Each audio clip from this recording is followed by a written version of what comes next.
Okay, just checking the audio. Okay, that should work now. Okay, so we're going to introduce the dot product. Okay, so remember last time I said we had those initial vector operations. So we could add vectors, subtract vectors, and scalar multiply them. So now we're going to introduce two more operations. One of them is the dot product, okay, which we're going to go through now. And then a bit later on, we will look at the cross product. Okay, so let's say we have two vectors, v1, and it's got three components, x1, y1, and z1. v2 also has three components, x2, y2, and z2. So we want to define this thing called the dot product. So the way we write it is v1, and then you put a big dot, and then v2. So dot for dot product, and this is equal to our first vector, x1, y1, z1, dot x2, y2, z2. Okay, so how do we calculate this? So the way we do that is we look at the first two components, the first components of each vector, x1, x2, and we multiply them. So x1 times x2 plus, then we look at the second components, y1 times y2 plus, and then we're going to have z1 and z2. Okay, so we multiply them component-wise like this. Okay, so this example is just in R3 because we have three components. However, this is similarly defined for Rn. So if you have two components, it's going to be x1 times x2 plus y1 times y2, just because there's two. If you have n components, then you do the same thing with each of them. Okay, so this is the definition that we're going to be using. Okay, let's have a look at an example with some numbers. So example. Okay, so let's say v1 is given by 1, 2, 3, and v2 is given by -2, 3, 1. Okay, so both of these are from R3.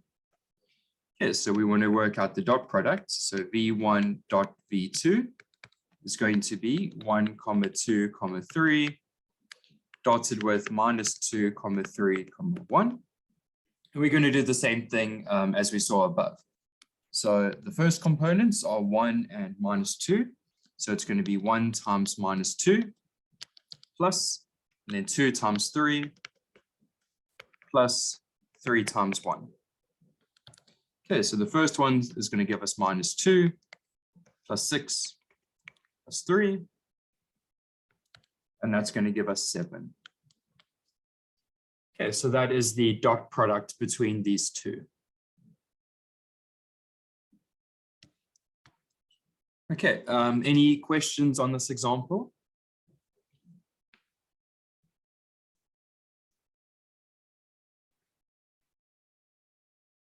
Okay. Now this product, the dot product, has a few properties that we need to know. So let's just list them out. So properties. Number one, it's commutative.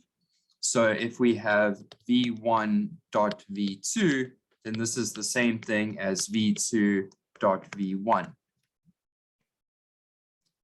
Okay, number two,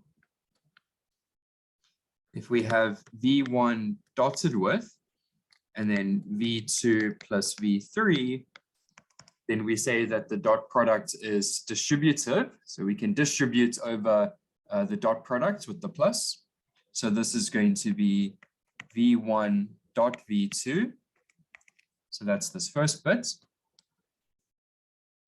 And then we have the plus, and then the second bit, v1 dot v3.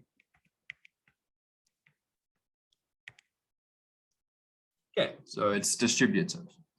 And number three, if you have the dot product between V1 and some scalar multiple of V2, so K times V2, we can take the scalar multiple outside of the dot product. So we can take it out like that, and we end up with K times V1 dot V2.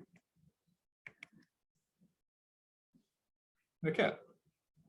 So these are the three properties that we need to know. Okay, and then we've got a homework question.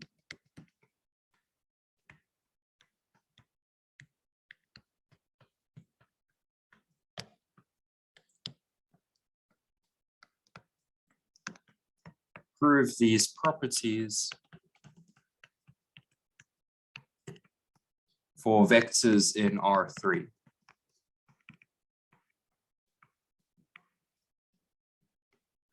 Okay, so that's the first homework question for today. We'll see as we go along if there's any other homework questions that we can add. Okay, so that's the first one.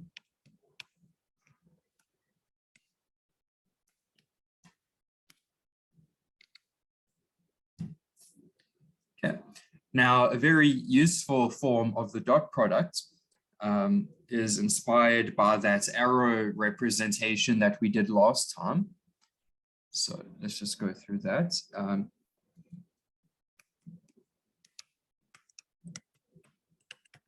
We can write another form of the dot product.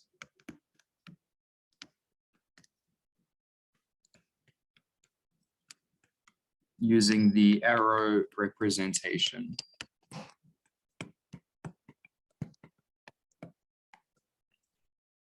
Okay, so what we had on the previous page here, the multiplying of components, you can use the dot product like that. We can also look at the dot products more visually using the arrow representation that we looked at last time. So let's say you've got two vectors as arrows. So we got that one and that one. Let's say this first one is V1 and the second one is V2. We can write the dot product of V1 and V2 if we know this angle between them. Okay, so if this angle theta, if we know this angle, we can work out the dot product using V1 dot V2. So the dot product is going to be the magnitude of V1 times the magnitude of V2 cos the angle between them. Okay, so this first one, this is the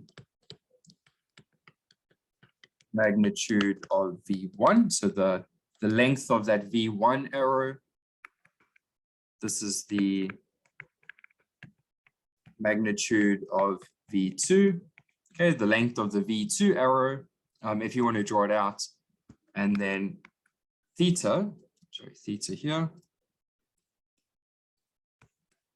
This is the angle between the arrows.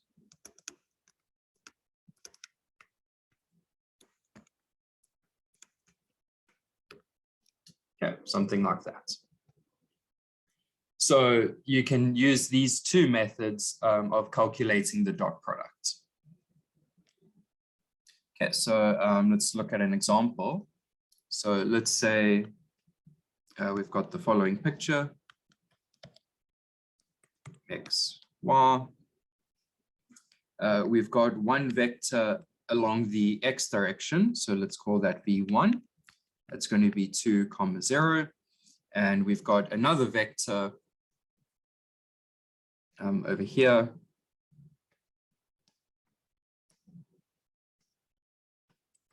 V2, and this is 1, 1. Okay, so we've got these two vectors. We want to calculate the dot product, but instead of multiplying the components and adding them, we want to use this, this other way of doing it. Okay, so the first thing that we need is to calculate the magnitude of each of these vectors. So the magnitude of V1 is going to be the square root of 2 squared plus 0 squared. Okay, that's going to be root 4, and that's just going to be 2. Okay, the magnitude of V2 is going to be the square root of 1 squared plus 1 squared. That's just going to be root 2. Okay, so we've got the magnitude of them. Now we need to know what the angle is between them. Okay, so that's this angle theta here. Okay, so how do we find that? Well, we can form a triangle using this angle here. So if we just fill in this triangle, okay, something like that. We've got 1, 1, root 2 triangle. So we know that this angle theta must therefore be 45 degrees. Okay, so theta is equal to 45 degrees. Okay, or you can write it in terms of radians if you want to do that. Okay, so that means that V1 dot V2 is going to be, again, the magnitude of V1 times the magnitude of V2 cos theta.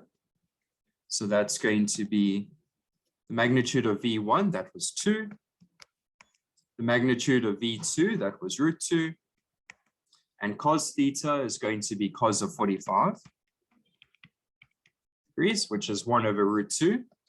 So we're going to have 2 times root 2 times 1 over root 2. So our answer is 2.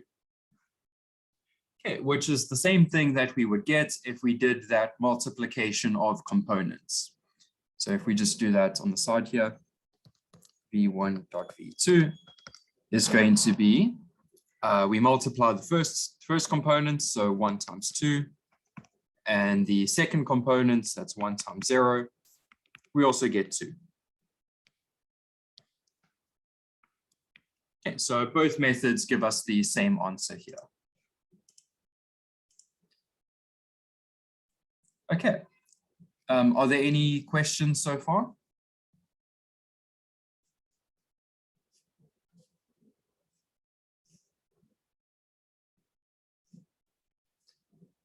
Okay, and again, this version of the dot product here can work in any number of dimensions. So you can do it in 3 dimensions like we did with the first example. You can do it in 2 dimensions like we did in this example, or any number of dimensions. Okay, so we're not just limited to what we can draw with a diagram.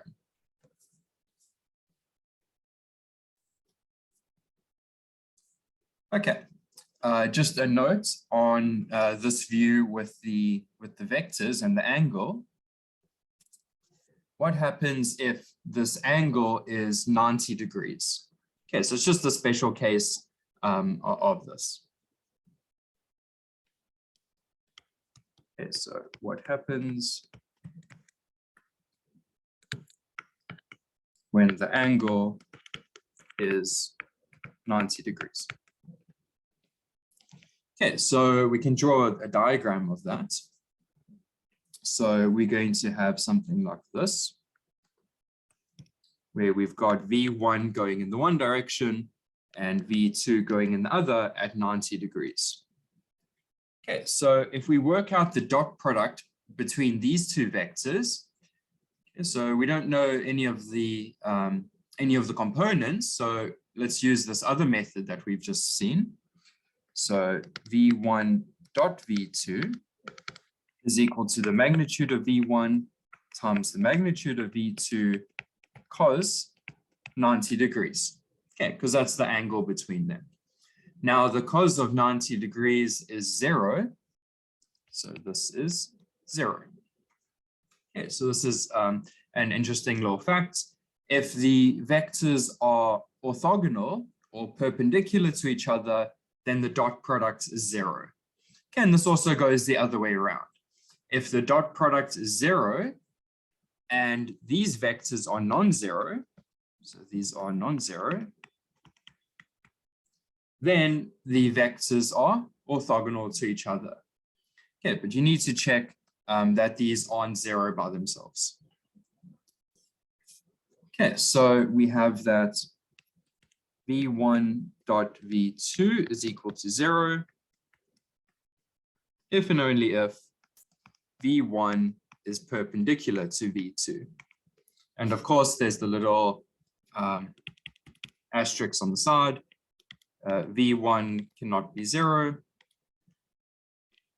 and V2 cannot be 0. Okay, so if you have the non-zero vectors, then you can check if they are orthogonal or perpendicular by calculating the dot product.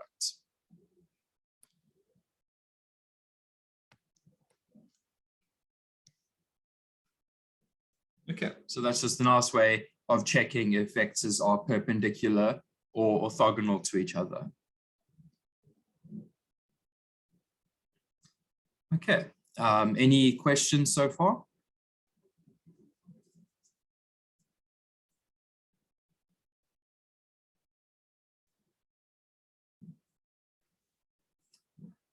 Okay, let's look at the next section on scalar and vector projection using the dot product. So,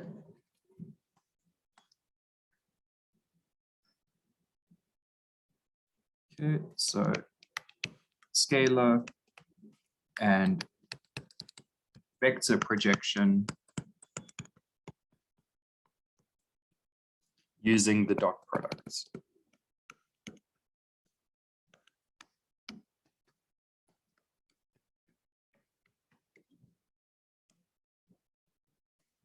Okay, so what do I mean by scalar and vector projection? Okay, so let's say we have a vector V.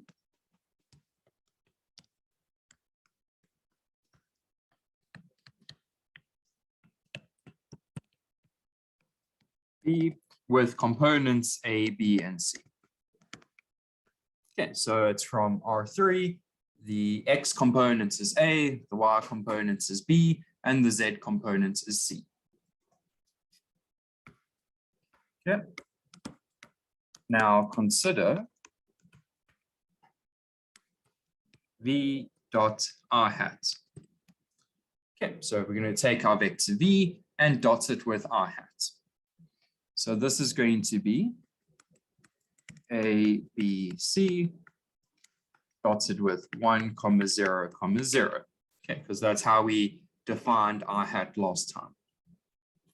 Okay, so let's go through the dot product. So it's going to be A times 1 plus B times 0 plus C times 0. So the second two terms, those are 0 because we're multiplying by 0. But the first term is just going to be A. Okay, which is the first component. So you see that taking the dot product with I hat gives us the first component of the vector.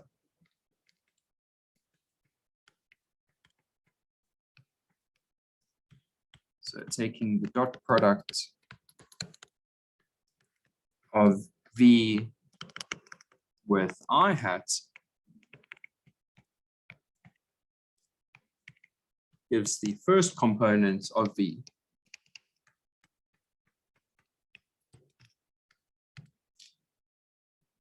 Okay, so if we take the dot product with I, we get the first component.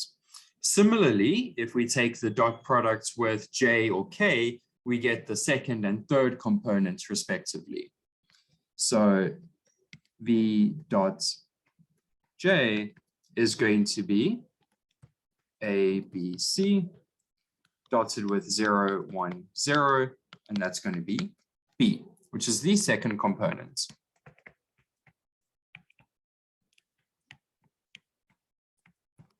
Okay. V dot K hat is going to be A, B, C dotted with 0, 0, 1. That's going to be C, which was the third component.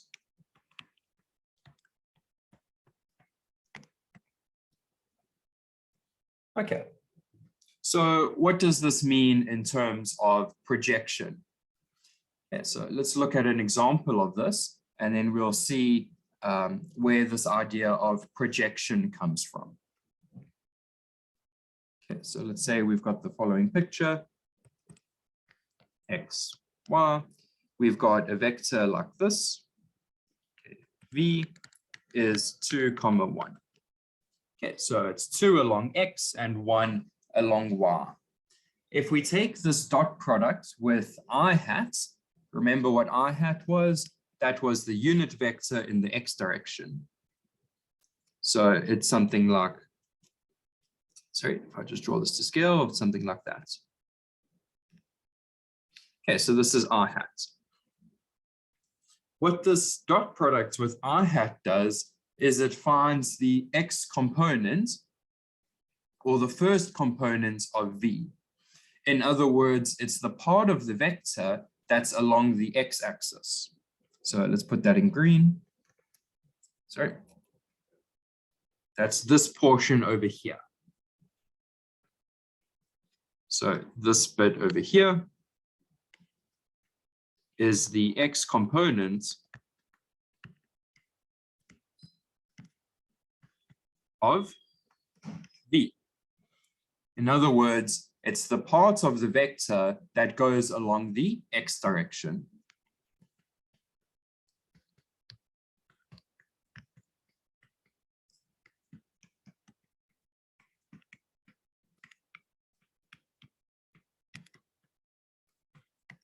Okay. And we can do the same thing with J in this picture. So if we put our, okay, so this is J, we can do exactly the same thing. If we take the dot product with J, we're going to get this portion here.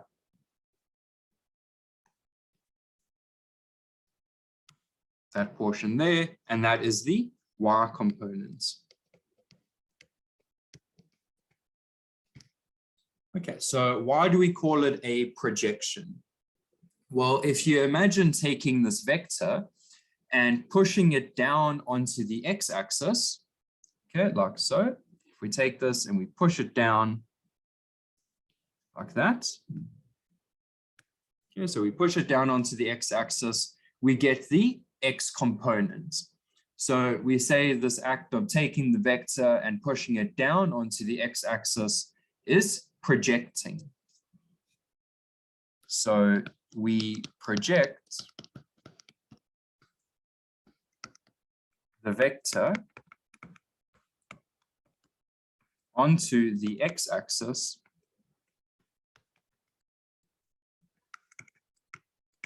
to get the x component. Okay, so that's what we mean by projecting. We take the vector, we push it down onto one of the axes, and that gives us the corresponding component. So if we project down onto the x-axis, we get the x component, which is highlighted in green. If we project onto the y-axis, we then get the y component. So if we project onto the y-axis, then we get the y component. Yeah, and you can do the same thing with the z-axis. If you project a vector onto the z-axis, you then get the z component. All right. Are there any questions so far?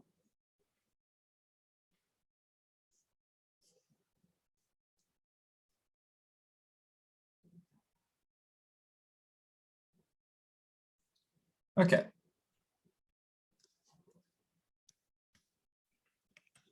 So far, we have projected onto I hat, J hat, and K hat. Okay, in other words, we've projected our vector onto these three unit vectors, right? The standard unit vectors in the x direction, y direction, and z direction. Okay, but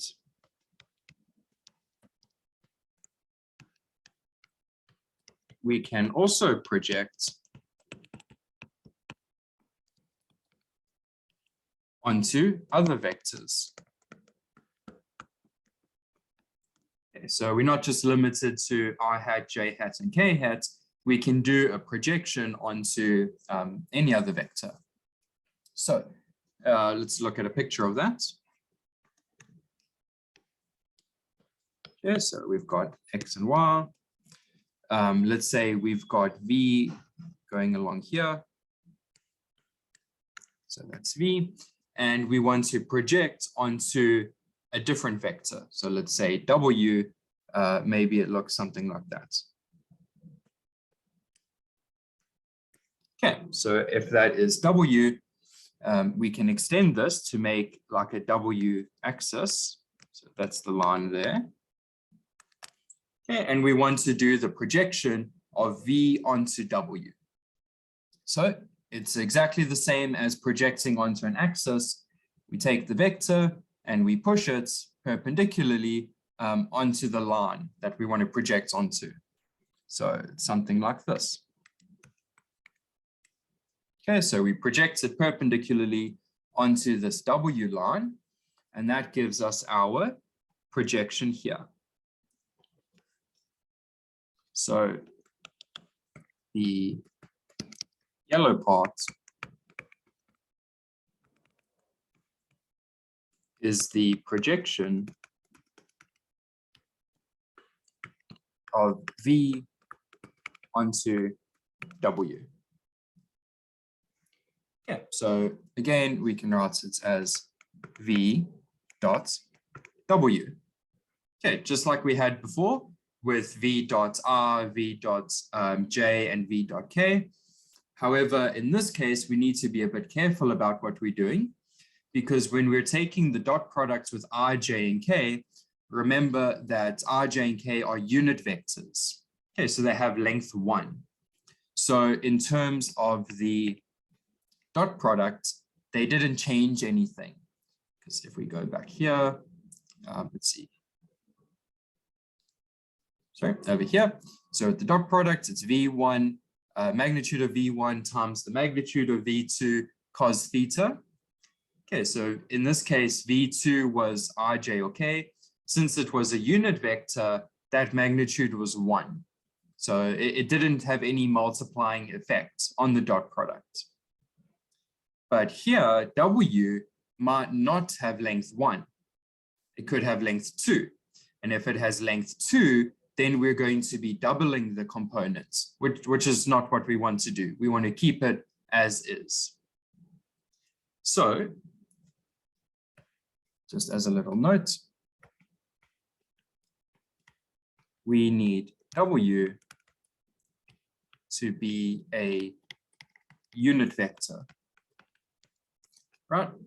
So that we don't have any multiplying effects of W. Okay, but that's easy enough to do.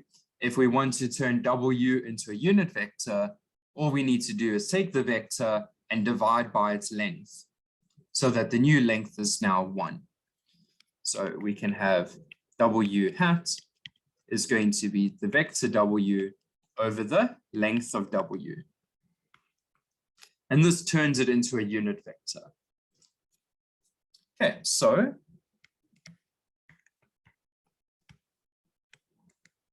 if we want to find the projection of V onto W hat, or in other words, the component of V along W. Okay, remember, like we had the components along X, the components along Y, and the components along Z. You can also find the components along W. Okay, it's just a different vector. Instead of using I, J, or K, you can use W. So we have that the component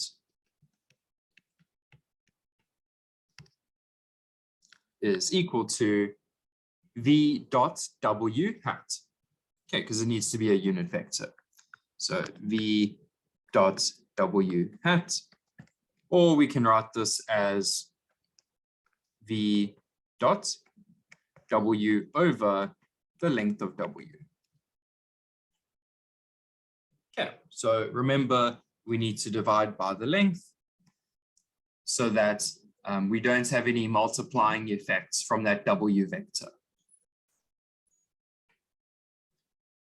Okay, so this is all the scalar projection because we were looking for components which are scalar values. Okay, so whenever you're looking for components, you're looking for scalar projections. So this is a scalar, and so we call this scalar projection.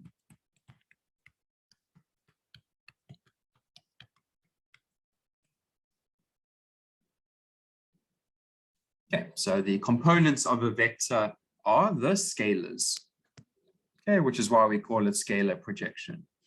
Now there's another type of projection, and that is called vector projection. So instead of just finding the components of V along W, we want to find the vector portion of V that lies along W. Okay, so let's have a look at a simple example of that, and then we'll have a look at a general vector projection onto W. Okay, so simple example.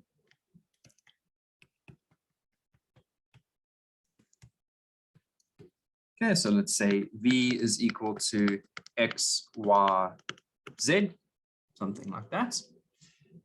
Now, we know we can rewrite this as X times 1, 0, 0, because X is in the first component. Y is in the second component, so we can write this as Y 0, 1, 0. And Z is in the third component, so we can write it as Z 0, 0, 1.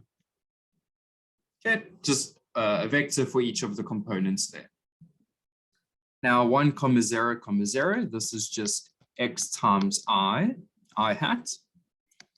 Y times that is Y times J hat. And Z is going to be Z times K hat. Okay, so we've written the vector V in terms of its components along each vector. And we specified R, J, and K as those vectors.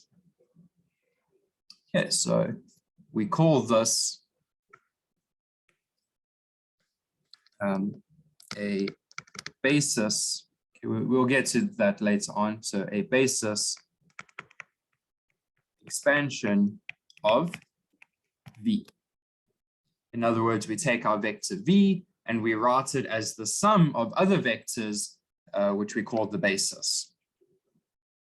Okay. Now, if we're looking at the vector projection, we are interested in each of these individually. Okay, so the first one, X times I hat, is the vector projection, because X times I hat is a vector, is the vector projection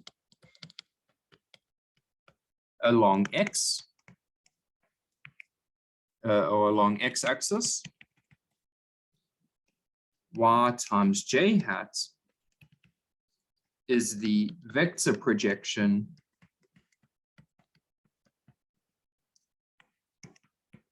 along the Y-axis. And Z times K hat is the vector projection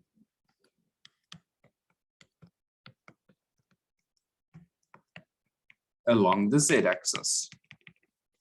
Okay, so remember, for scalar projection, we're only interested in X, which is the scalar projection along X-axis.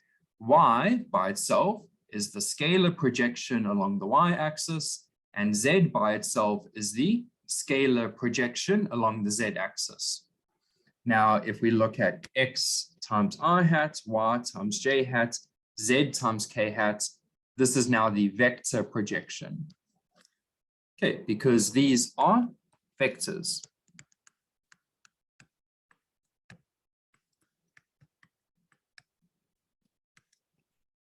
Okay, so you see that it's just the scalar component multiplied by the vector in that particular direction.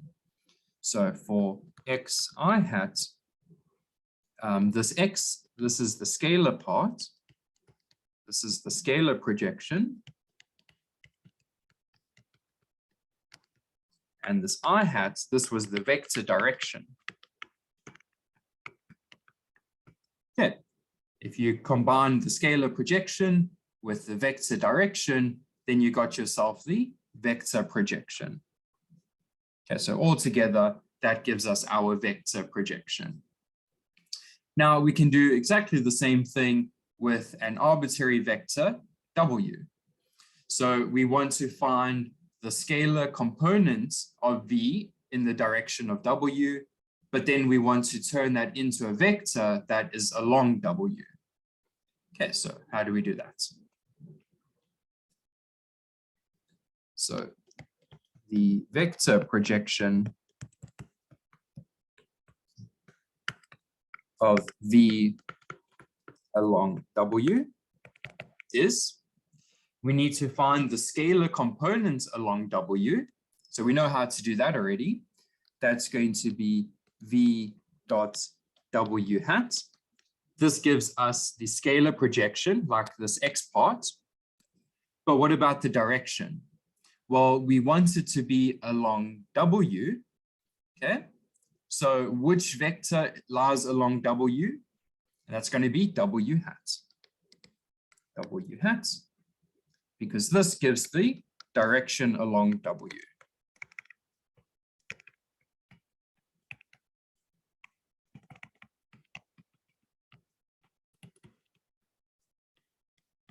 Okay, and remember again, it has to be a unit vector, just like r, j, and k. Okay, so this is the vector projection here.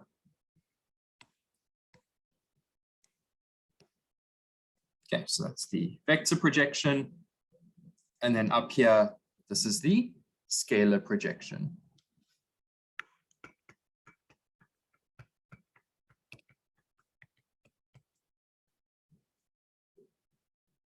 Okay, so that's enough for today. I will post another homework question on the WhatsApp group. So just look out for that. And then next week, we will take a look at projections represented by matrices, and then we will have a look at the cross product. Okay, so that will be for next week, Monday. Okay, if you have any questions, please just let me know on the WhatsApp group or through email. And also remember that the tutors are also available